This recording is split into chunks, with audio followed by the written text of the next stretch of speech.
একবার এক বনে এক কাক আর এক কোকিল থাকত।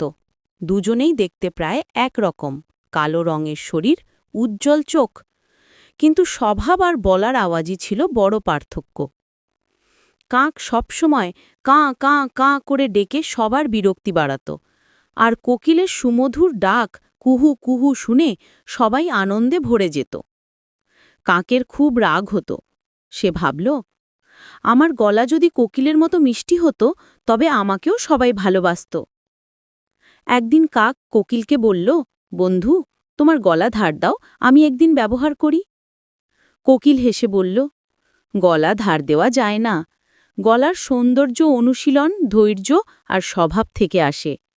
তুমি চাইলে চেষ্টা করে নিজের কণ্ঠ সুন্দর করতে পারো। কাক চেষ্টা করল, কিন্তু তাড়াহুড়ো করে হাল ছেড়ে দিল। শেষে বুঝল, অন্যের গুণ দেখে হিংসে করলে কিছু পাওয়া যায় না, বরং নিজের মতো করে ভালো হওয়াই আসল।